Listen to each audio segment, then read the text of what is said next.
Ismaan Maxamuud Cabdi oo in muddo ah la xanuunsanaa xanuunkan aad arkaysaan burada ayaan maanta waxaan ku booqanay gurigiisa aabihii dhalay Maxamuud Cabdi ayaa nooga warbixinaya. Ismaan xanuunkan uu ku dhashay muddo 2 sano jira waxa kan la yiraahdo aatanna culays wadnaha way ku keentay uu xurtooraya neefta haatan markuu qaadalayo waad arkaysaa waxa kan la yiraahdo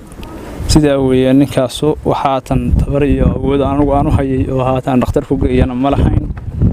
marka walaalaha muslimiinta waxaan ka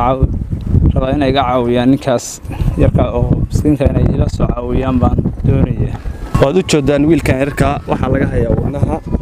dhinaca bidix ayay buradu kaga taalaa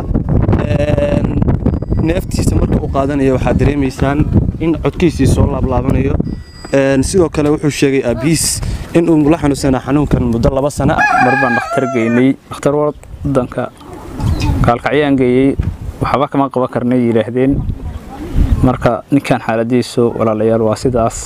hooyadii dhashay wiilkan yar ee muddada xanuunsanaa istaahil Maxamed Cabdi maamo